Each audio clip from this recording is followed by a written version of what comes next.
함께 읽으신 요한복음 12장 1절로 8절 말씀을 중심으로 성경이 보여주는 길 서론편 세 번째 시간으로 말씀 속에서 가치를 붙들어야 합니다라는 제목의 말씀으로 잠시 은혜를 나누겠습니다.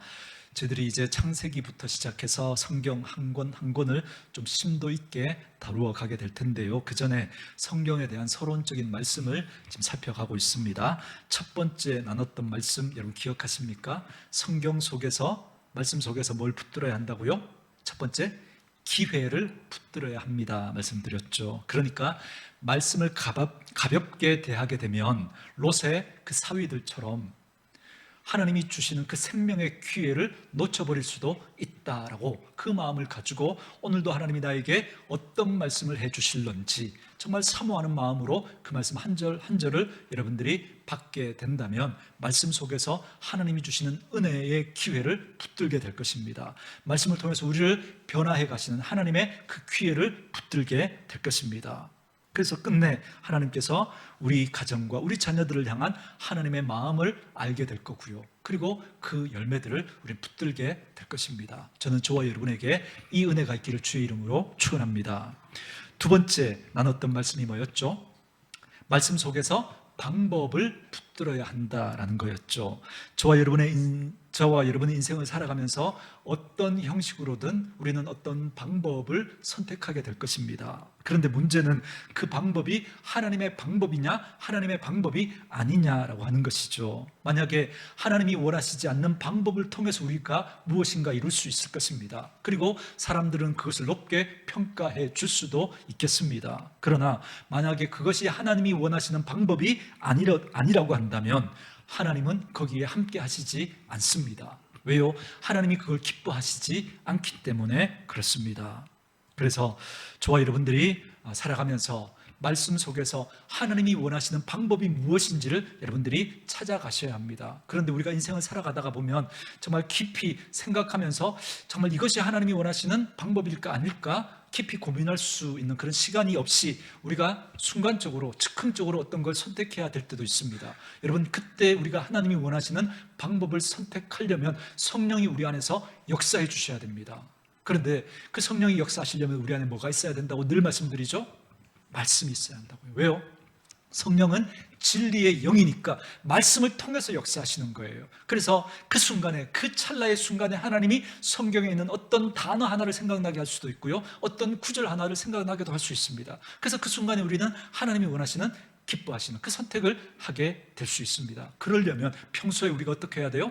하나님의 말씀을 찬찬히 꼼꼼히 읽어가고 설교를 들으시면서 하나님이 무슨 말씀을 하시는지 우리가 그 말씀을 우리 마음속에 차곡차곡 담아 두셔야 합니다. 그래야 우리 안에 계신 성령님께서 역사하셔서 하나님이 기뻐하시는 방법을 선택하며 살아가게 됩니다. 저는 저와 여러분에게 이 은혜가 있기를 주의 이름으로 축원합니다. 그리고 오늘 세 번째 나눌 말씀은 뭐냐면 하나님의 말씀 속에서 가치를 붙들어야 한다라는 것입니다. 여러분, 우리가 어떤 것을 선택하거나 어떤 결정을 하게 될 때 그 밑바닥에 그 근원에 뭐가 있느냐면 어떤 가치가 자리 잡고 있느냐, 그게 어떤 선택, 어떤 방법을 결정하는 이유가 됩니다. 여러분, 그래서 오늘 본문 말씀을 통해서 우리가 이 부분을 한번 생각해 보려고 하는데요. 그러니까 나는 어떤 가치를 붙들고 있는 사람인가, 이걸 한번 생각해 보려고 합니다. 여러분, 사람은 그 가치를 어떤 걸 가지고 있느냐에 따라서 물질을 여러분 이렇게 사용할 수도 있고 저렇게 사용할 수도 있습니다. 이 사람은 이런 가치를 가지고 있기 때문에 물질을 가지고 이렇게 사용하고요, 저 사람은 저런 가치를 가지고 있기 때문에 물질을 가지고 저렇게 사용합니다. 이 사람은 이런 가치를 가지고 있기 때문에 시간을 이렇게 사용하고요, 저 사람은 저런 가치를 가지고 있기 때문에 시간을 저렇게 사용하는 겁니다. 재능도 마찬가지죠. 우리가 가지고 있는 재능을 어떤 사람은 이렇게 사용하고 어떤 사람은 저렇게 사용합니다. 그걸 결정하는 게 뭐냐면 가치입니다. 이 사람에게는 이런 가치가 있는 거고요, 이 사람에게는 저런 가치가 있는 겁니다. 그러니까 한 사람의 삶의 내용과 삶의 모습, 삶의 방향을 결정하는 건 사실은 환경이 아닙니다. 내가 이런 환경이기 때문에 나는 이런 삶을 사는 거라고, 여러분, 그렇게 우리는 핑계를 대지만 사실은 우리 안에 어떤 가치를 가지고 있느냐가 우리의 삶의 모습과 방향을 결정하는 겁니다. 그런 면에서 성경은 하나님의 백성들이 이 땅에 살아가면서 만나게 되는 수많은 상황과 형편들 속에서도 우리가 붙들어야 될 하나님의 말씀을, 하나님의 그 가치를 이 성경 속에 담아두고 있다, 그렇게 말할 수 있습니다. 그래서 매주일 예배를 드리고 말씀을 들을 때마다 오늘도 하나님은 내게 어떤 가치를 말씀해 주고 계시는가, 그 마음으로 말씀을 들으셔야 합니다. 그래서 우리는 그 가치에 따라서 물질을 사용하고, 그 가치에 따라서 시간을 사용하고, 그 가치에 따라서 우리의 재능을 사용하며 살아야 합니다. 그래야 마지막에 우리의 그 삶을 평가하시는 그 하나님께서 우리의 삶을 인정해 주시고 예수님께서 우리 손을 들어주시는 그런 인생이 될 수 있습니다. 그렇지 않으면 세상이 아무리 그 사람의 삶에 대해서 어떤 평가를 하더라도 하나님 앞에서는 의미 없을 수 있습니다. 그러나 세상이 알아주지 않더라도, 그러나 우리가 그 하나님의 가치를 붙들고 살았을 때 하나님이 우리의 삶을 인정해 주실 수 있게 됩니다. 예를 들어 오늘 본문의 이야기와 연결된 이야기이긴 하지만, 여러분 마리아와 마르다 이야기 여러분 잘 아시죠? 여러분 그 마리아와 마르다를 한번 떠올려 보면서 우리의 인생을 한번 살펴보시기 바랍니다. 여러분 예수님이 그 집에 방문하셨을 때 마르다는 뭐 하고 있었죠? 일을 하고 있었죠. 마리아는요, 예수님 발 아래에서 말씀을 듣고 있었죠. 그 두 사람이 그 선택을 했던 거예요. 그 이유가 뭘까요? 오늘 우리가 나누고 있는 이 가치를 가지고 설명을 드린다면, 마르다는 어떤 가치를 가지고 있었어요? 우리 집에 온 귀한 손님을, 예수님과 그 제자들을 그냥 돌려보낼 수 없다는 거예요. 그들에게 맛있는 음식을 준비해서 대접해서, 그죠? 그렇게 하겠다라고 하는 그 가치를 마르다는 가지고 있었던 거죠. 마리아는요, 오늘 예수님이 우리 집에 오셔서 말씀을 해주실 텐데 나는 예수님이 하시는 그 말씀 한마디도 놓치지 않겠다라고 하는 그 마음으로 예수님 발 아래 딱 앉아서 예수님의 말씀을 듣는 거예요. 여러분, 그러니까 그들의 가치가 달랐던 거죠. 그래서 그 가치에 따라 그들은 행동을 결정했던 겁니다. 이제 여러분, 그런데 여러분 아시죠? 예수님이 이 두 사람의 그 선택에 대해서 어떻게 말씀하십니까? 마르다보다 마리아가 더 좋은 편을 선택했다, 이렇게 말씀하시잖아요. 그렇죠? 자, 이제 이걸 우리들의 이야기로 이제 가지고 오려고 합니다. 여러분은 어떤 가치를 가지고 살아가고 있습니까? 그리고 그 가치 때문에 여러분은 어떤 행동을 선택하고 어떤 걸 결정하며 살아가고 있습니까? 그리고 우리가 여기에서만 멈추는 게 아니라 한 걸음 더 나아가셔야 합니다. 언젠가 시간이 지나서 우리가 살았던 그 인생에 대해서 하나님이 평가하실 때가 오지 않겠습니까? 그때 우리가 인생을 살아가면서 했던 그 선택, 그 결정에 대해서 주님이 말씀하실 때 너는 다른 이들보다 더 좋은 편을 선택하며 살았다라고 그렇게 평가해 주셔야 우리의 삶에 의미 있는 것 아니겠습니까? 그건 결국 무엇이 결정하느냐면 우리의 가치가 그것을 결정하게 되는 겁니다. 그 출발이 우리의 가슴 속에 어떤 가치를 담았느냐, 그것이 우리의 삶을 그렇게 여러분 가늠하게 될 것입니다. 그래서 저와 여러분의 진지한 질문이 뭐여야 하느냐면, 나는 말씀 속에서 발견된 가치 때문에 그렇게 살아가는 사람인가, 아니면 내가 만들어 놓은 내 삶의 가치 때문에 나는 그렇게 살아가는 사람인가, 이걸 여러분 꼭 점검해 보셔야 합니다. 여러분, 이 질문은 우리의 삶의 모든 영역에 다 적용될 수 있습니다. 나는 예배할 때 이런 태도와 자세를 가지는 이유가 뭔가? 나는 찬양할 때 손을 드는 이유가 무엇인가? 내 안에 있는 어떤 가치 때문이냐는 거죠. 내가 기도할 때 통성으로 소리내서 그렇게 하나님 앞에 기도하는 이유가 무엇인가? 내 안에 어떤 가치를 나는 붙들고 있기 때문인가? 내가 손을 들지 않는 이유, 내가 기도할 때 조용히 하나님 앞에 기도하는 이유, 그게 무엇인가? 한번 점검해 보셔야 합니다. 아마 대부분의 분들이 왜 그렇게 찬양할 때 손을 들고 그렇게 찬양하십니까? 왜 기도할 때 그렇게 통성으로 기도하십니까? 왜 그렇게 조용히 기도하십니까? 라고 물으면 아마 대부분의 분들이 이렇게 대답할 거예요. 네, 제가 그걸 좋아하기 때문에요. 그게 제 스타일이기 때문이에요.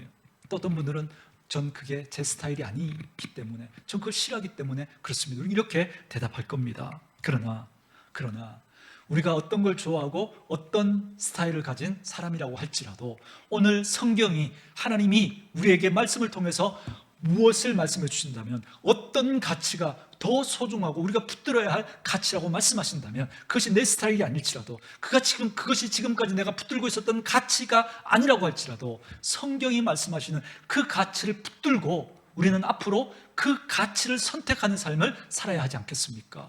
그래야 마지막에 우리의 삶을 평가하실 때 그 주님께서 우리의 삶을 기억하시는 거죠. 나는 내 가치 때문에, 내가 좋아하는 것 때문에 나는 이런 인생을 살았습니다 라고 할지라도, 그것이 다른 사람들에게 의미 있고 다른 사람들이 그것에 대해서 좋게 이야기한다고 할지라도, 여러분, 우리가 이 씨름 없이 우리가 그냥 내가 좋아서 한 것이라면 그건 하나님 앞에 기억되어질 수 없는 것이거든요. 저는 저와 여러분에게 이런 가치의 씨름이 있기를 원합니다. 그래서 끝내 주님이 기뻐하시는 그 가치를 붙들고 주님 앞에 칭찬받는 그런 인생으로 살아가는 저와 여러분 될 수 있기를 주의 이름으로 축원합니다. 이제 좀 더 민감한 문제로 오늘 상황이 저희들에게 오늘 본문의 상황이 펼쳐지고 있는데요, 그 이야기를 좀 살펴보도록 하겠습니다. 오늘 본문 말씀을 더 잘 이해하기 위해서 다른 성경 말씀을 한번 찾아보도록 할 텐데요, 여러분, 이 오늘 본문의 이야기는 사복음서 모두 다 나오는 이야기입니다. 그래서 우리 다 찾을 수는 없지만 마태복음에 나오는 이야기 우리 한번 찾아보도록 하겠습니다. 마태복음 26장 본문 표시하시고, 마태복음 26장 6절부터 13절까지 한번 읽도록 하겠습니다. 마태복음 26장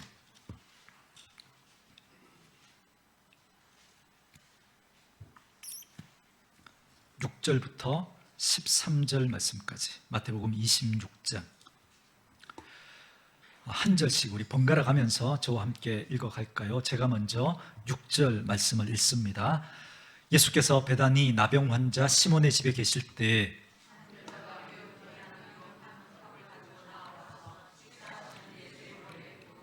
제자들이 보고 분개하여 이르되 무슨 의도로 이것을 허비하느냐. 예수께서 하시고 그들에게 이르시되 너희가 어찌하여 이 여자를 괴롭게 하느냐. 그가 내게 좋은 일을 하였느니라.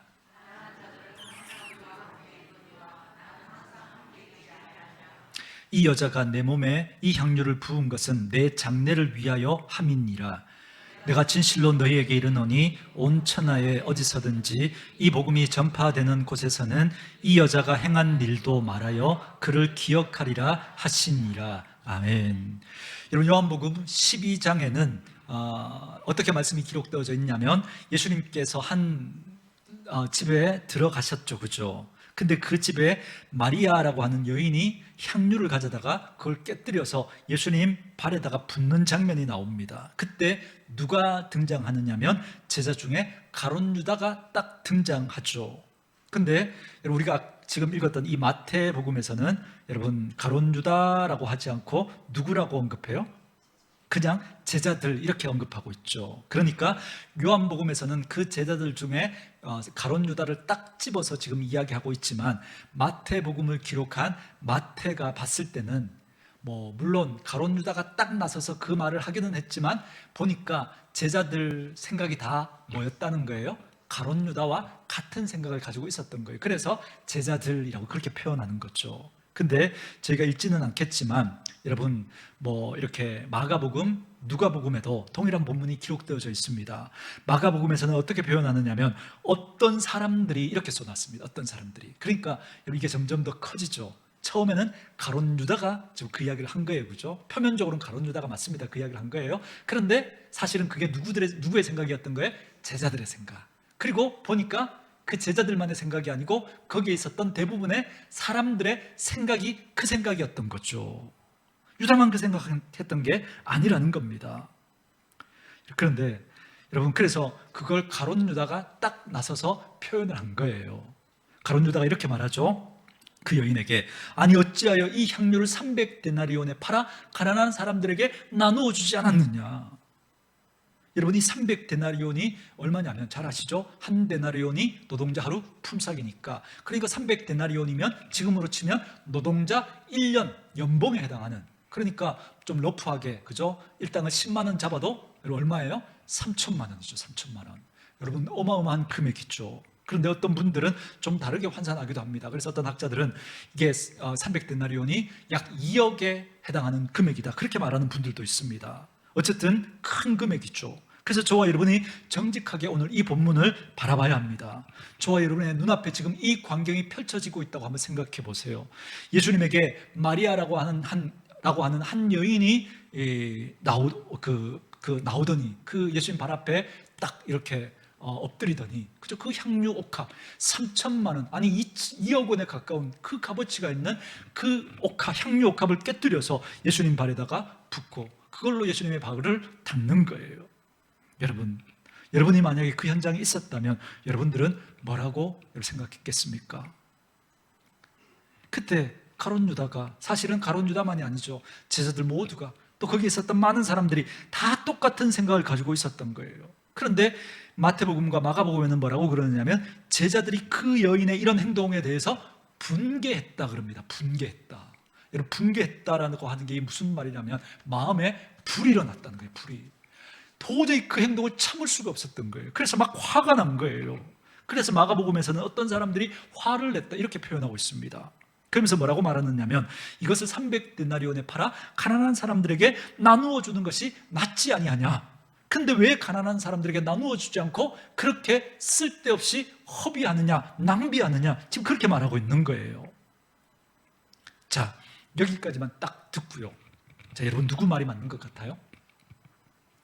지금 이 여인의 행동이 타당해 보여요? 아니면 이 가룟 유다를 비롯해서 제자들, 거기 있었던 대부분의 사람들 왜 쓸데없이 그걸 낭비해서 허비하느냐고, 가난한 사람들에게 그렇게 그걸 팔아서 나눠주는 게 낫지 않냐고 이야기하는 이 두 모습 중에서 여러분 어디게 더 타당하고 이성적이고 합리적으로 느껴집니까? 여러분은 어떻게 생각하십니까? 차라리 그러지 말고 그걸 팔아서 그 돈으로 가난한 사람들을 나눠주는 게 훨씬 더 낫겠다, 이렇게 생각 들지 않습니까? 여러분, 이 질문은 먼저 저와 여러분들을 향한 질문이어야 합니다. 이 상황에서 내가 마리아라면 어떻게 했을까? 그걸 넘어서서 마리아의 그런 행동을 지켜보고 있었던, 그 옆에 있었던 많은 사람들 가운데 한 사람으로 내가 그 옆에 있었다면 우리는 과연 어떤 생각을 했을까? 어떤 반응을 보였을까라는 것이죠. 여러분, 마리아의 행동이 이해되세요? 아니면 가룟 유다를 비롯해서 거기 있었던 대부분의 사람들의 그 생각이 더 여러분 이해가 되세요? 어느 게 더 잘 이해되세요? 대부분의, 가룟 유다를 비롯한 대부분의 그 사람들이 가지고 있었던 그 생각이 훨씬 더 이해가 잘 됐죠. 그게 더 왜요? 그게 더 이성적이고 그게 더 합리적이고 그게 더 타당해 보이니까. 그러나 여러분, 우리가 우리의 삶 속에서 하나님의 나라의 그 가치를 만들어 갈 때 사실 가장 걸림돌이 되는 게 뭐냐면 합리적인 생각, 논리적인 생각, 이성적인 생각, 이게 때로는 우리가 하나님의 일을 하려고 할 때 그게 우리의 발목을 잡고 그게 장애물이 될 때가 많다는 겁니다. 그 성경에서 어떻게 표현하고 있느냐면 제자들 마음속에 불이 일어나고 사람들이 화를 내고 지금 가룟 유다는 입을 열어서 지금 이 여인을 야단치고 있는 모습으로 나타나고 있다는 거예요. 어찌해서 300데나리온에 팔아 그 가난한 사람들에게 나누어 주지 않았냐는 겁니다. 여러분, 제가 이 장면을 이렇게 그림으로 그리면서 머릿속에 떠올려 보니까 예수님이 굉장히 뻘쭘하셨을 것 같아요. 만약에 제가 예수님이라면 굉장히 뻘쭘할 것 같아요. 지금 여인이 그 옥합을 깨뜨려서 그 행동을 하고 있는데 제가 그걸 그대로 말리지 않고 받고 있었거든요. 근데 사람들이 막 야단치니까 그걸 받고 있는 예수님 입장이 어때요? 굉장히 난처하고 뻘쭘하지 않았겠습니까? 내가 이러지 말걸, 깨뜨리려고 할 때 얘야 깨뜨리지 마, 그러지 마, 그거 가난한 사람들을 팔아서 가난한 사람들에게 나눠줘. 그랬으면 내가 이 사단을 만들지 않았을 텐데 아마 그런 마음이 저라면 들었을 것 같아요. 여러분, 그렇지 않습니까? 그런데 이건 누가 봐도 이 가룟 유다를 비롯해서 다른 사람들이 가지고 있었던 그 생각이 여러분 훨씬 더 합리적이고 이성적이고 여러분 타당한 것처럼 보이거든요. 그리고 예수님이 평소에 보여주셨던 그 삶을 봐서도 그게 맞아요. 예수님은 늘 가난하고 그죠? 힘들고 어려운 사람들, 소외된 사람들과 함께 하시면서 그들의 친구가 되어주셨단 말이죠. 그러니 예수님께서도 오늘 이 상황 속에서 당연히 그 여인의 행동을 말리면서 그걸 팔아 가난한 사람들에게 우리 나눠주자, 그렇게 해야 맞을 것 같습니다. 그런데 예수님의 반응이 의외입니다. 예수님은 그렇게 하지 말라고 말리지 않아요. 말려야 할 것 같은데 나한테 굳이 그렇게 할 이유 없다고, 나한테 그렇게 할 필요 없다고, 그 재정 우리 다른 데 쓰자, 그렇게 해야 될 것 같은데 예수님이 그걸 그냥 그대로 다 받으시는 거예요. 그래서 이 시간에 먼저 저와 여러분의 삶 속에서도 이런 부분이 우리에게는 없는지 한번 살펴보는 겁니다. 여러분, 오늘 이 본문의 이야기를 해석하는 많은 영성학자들과 또 설교자들, 신학자들이 여러분 이렇게 해석을 하죠. 이건 거룩한 낭비다. 그죠? 많이 들어보셨죠? 거룩한 낭비로 그렇게 해석을 합니다. 그리고 봤더니 여러분, 저와 여러분의 인생을 복되게 하고 저와 여러분의 인생을 아름답게 하고 따뜻하게 하고 그렇게 하는 그 것들을 가만히 보니까 거기에는 다 이런 거룩한 낭비가 있는 거예요. 거룩한 낭비가. 그런데 그 거룩한 낭비가 뭐 때문에 일어나느냐 하면 사랑 때문에 일어나요. 사랑 때문에. 왜냐하면 사랑은 우리로 하여금 다른 걸 보게 하거든요. 여러분 잘 보시면 오늘 본문의 구조가 너무 재밌습니다. 지금 마리아에게는 돈과 예수님 사이에서 뭐가 안 보여요? 돈과 예수님 사이에서 뭐가 안 보여요? 돈은 안 보이고 누가 보여요? 예수님이 보이죠. 그런데 이 제자들과 그 주변에 있었던 많은 사람들은 그 돈과 예수님 사이에서 돈은 보였지만 누구는 안 보여요? 예수님은 안 보이는 거예요. 그러니까 이런 극명한 여러분 모습으로 갈라지게 되는 겁니다. 여러분 이 차이가 어디에서 오느냐면 그들의 마음속에 있는 사랑의 차이이고 가치의 차이입니다. 결국 여러분 가치가 그 사람의 어떤 그걸 선택하는 걸 결정한다 그랬죠. 그런데 그 가치는 그럼 뭘로 만들어지는가? 그 가치는 무엇으로 그렇게 만들어지는가? 사랑이 여러분 그 가치를 결정합니다. 내가 무엇을 사랑하는가가 여러분 그 가치를 가지게 한다는 거예요. 여러분 마리아는 견딜 수가 없었던 거예요.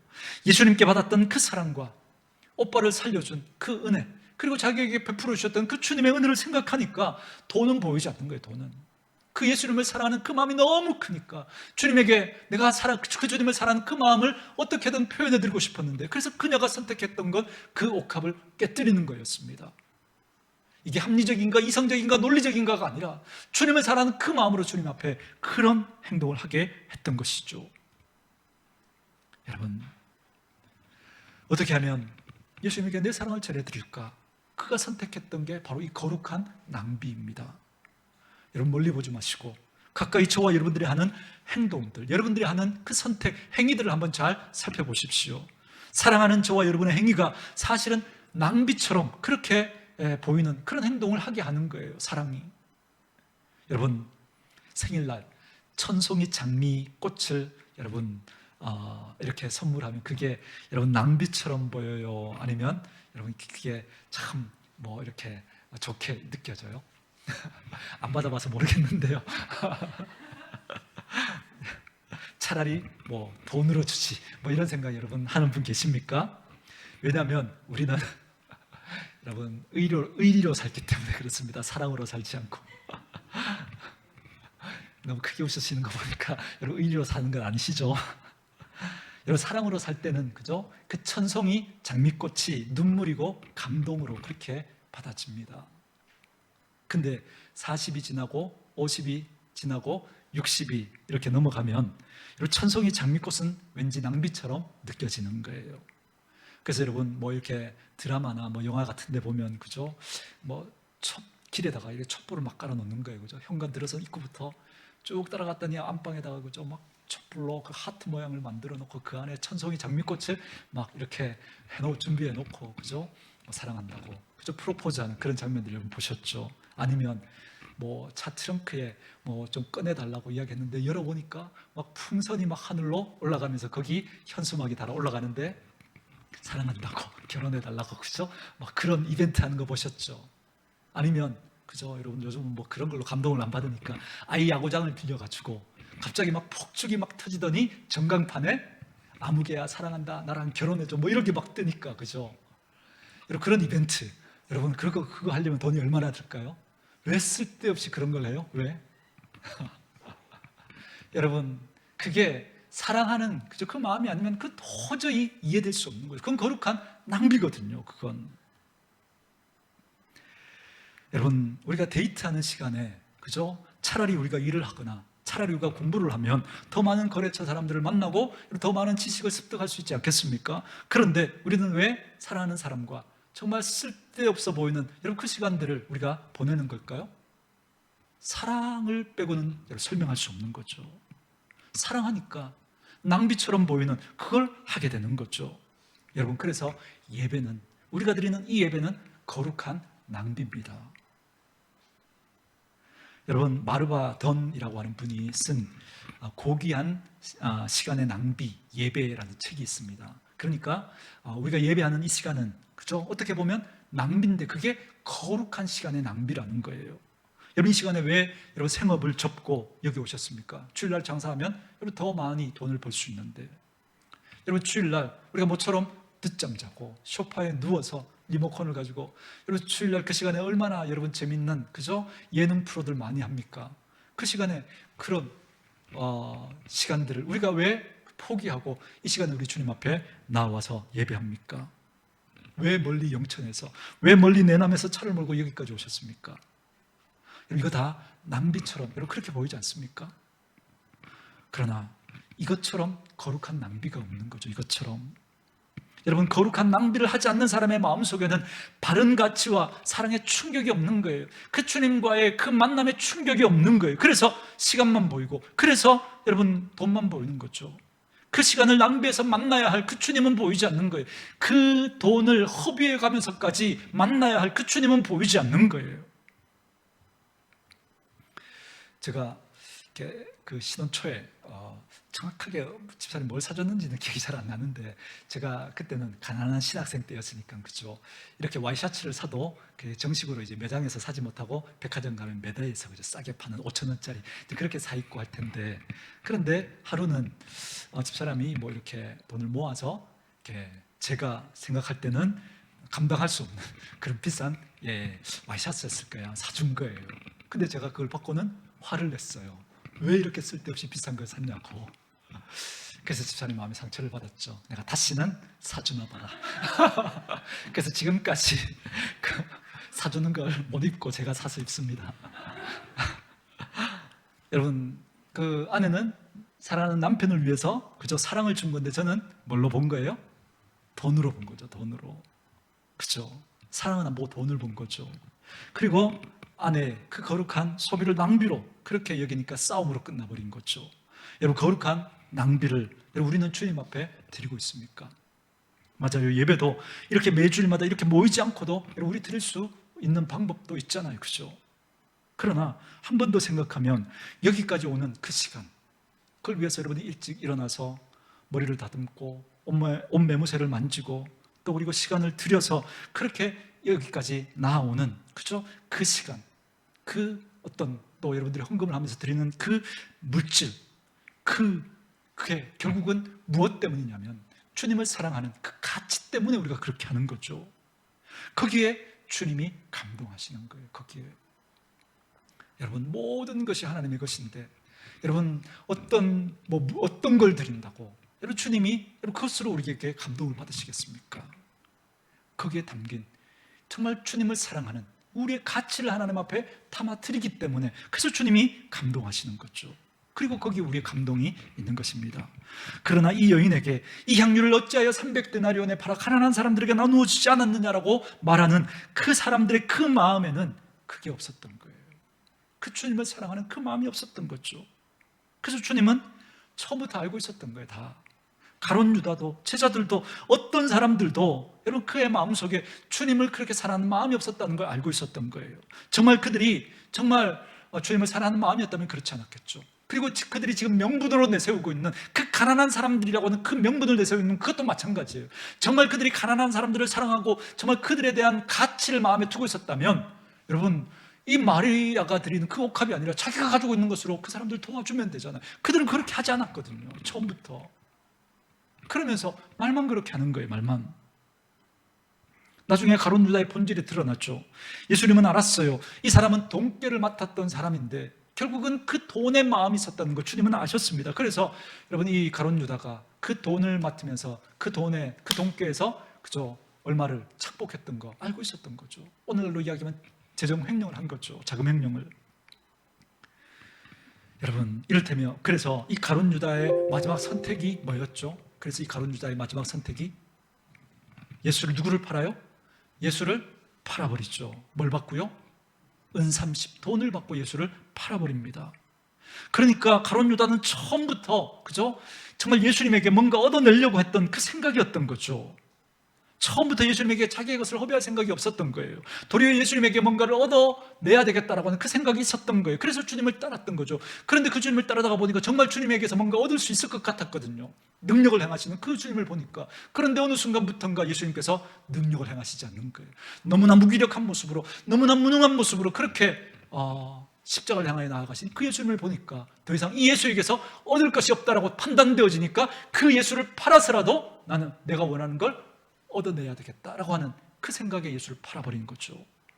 그래서 그의 마지막은 어떻게 귀결됐느냐면 예수를 팔아서라도 내가 원하는 것을 갖겠다라고 하는 쪽으로 그의 삶이 귀결되고 맙니다.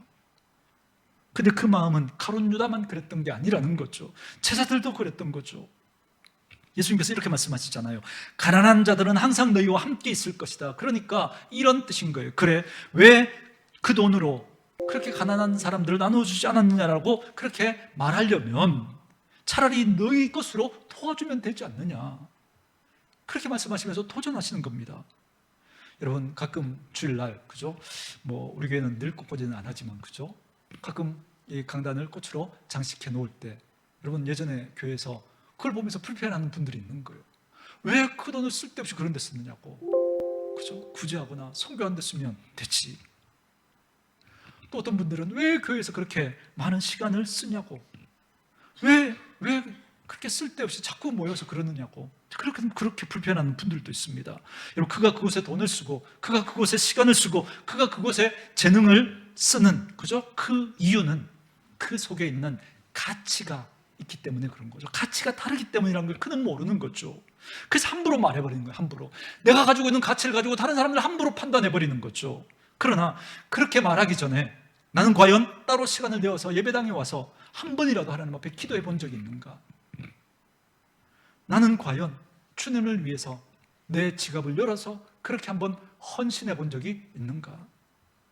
나는 정말 은혜를 사모하는 마음으로 그렇게 예배당에 와서 그렇게 하나님 한 번이라도 더 은혜를 받으려고 그렇게 예배를 사모하면서 그렇게 한번 하나님 앞에 나와 본 적이 있는가? 나는 오늘도 이렇게 깨끗한 예배당에서 예배를 드리고 있지만 나는 한 번이라도 정말 교회를 청소하는 그 일에 내가 시간을 내어 동참해 본 적이 있는가? 주일날 점심을 먹으면서 맵다느니 짭다느니 그런 말은 하지만 그 말 하기 전에 과연 시간을 내서 나는 그 일을 하려고 한번 그렇게 헌신해 본 적은 있는가? 우리 한번 점검해 봐야 하지 않겠습니까? 그 차이가 무엇 때문에 오는 거냐면 마음속에 사랑 때문에 그 차이가 오는 거예요. 사랑 때문에. 그 주님을 사랑하는 그 마음 때문에 그는 낭비처럼 보이는, 정말 시간을 허비하는 것처럼 보이는 그 행동을 한단 말이죠. 그리고 저는 이 장면에서 더 중요하게 여겨지는 게 뭐냐면 이겁니다. 예수님의 평가예요. 여러분, 우리가 읽었던 마태복음 26장으로 한번 와보세요. 26장, 다시 한번 26장 10절에서 13절까지 우리 같이 한번 읽어볼까요? 읽습니다. 시작.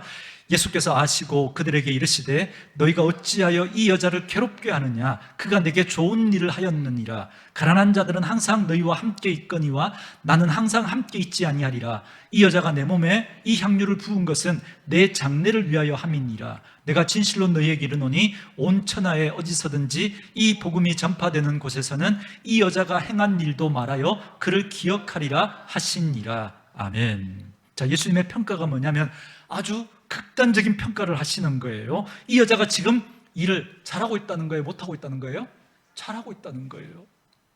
저는 바라기는 저와 여러분의 개인의 삶도, 우리 부서의 선택도, 우리 교회의 선택도 얼마나 합리적이고 얼마나 이성적이고 얼마나 논리적인가, 이 싸움만으로 끝나는 게 아니라 우리가 그 선택을 하고 그 결정을 하게 된 이유가, 그런 행동을 하게 된 그 발로가 예수님을 사랑하기 때문이 될 수 있기를 주의 이름으로 축원합니다. 논리적이지 않더라도, 이성적이지 않더라도, 합리적이지 않더라도 정말 주님을 사랑하는 그 사랑 때문에 그 선택을 할 수 있어야 하지 않겠습니까? 내가 그런 행동을 하고 그런 선택을 한 이유가 예수님에 대한 사랑 때문인가? 아니면 시간 때문인가? 돈 때문인가? 아니면 나의 편안함 때문인가? 이 물음을 던지시고 이 씨름에서 예수님과 그리고 예수님의 일하심이 더 내게는 소중하고 가치가 있어서 그 선택을 할 수 있는 저와 여러분 될 수 있기를 주의 이름으로 축원합니다. 그 인생을 하나님이 기억하시는 거예요. 그 인생을 주님이 손들어 주시는 거예요. 여러분, 또 한번 지금 오늘 이 본문의 장면을 떠올려 보십시오. 가룟 유다가 그렇게 말했을 때, 그리고 그 주변에 있었던 제자들을 비롯한 많은 사람들이 그런 눈빛으로 그 여인을 따갑게 바라봤을 때 그 여인이 여러분 얼마나 민망했겠습니까? 여러분, 쥐구멍이라도 있으면 여러분 숨어버리고 싶은 그런 마음 아니었겠습니까? 그런데 그때 그녀 앞에 나서서 벽을 누가 쳐주시느냐면 예수님이 벽을 쳐주시는 거예요. 누구도 이 여인을 괴롭게 하지 말아라. 누구도 이 여인을 괴롭게 하지 말아라. 이 여인은 지금 내 죽음을 미리 예비하고 있는 것이란다.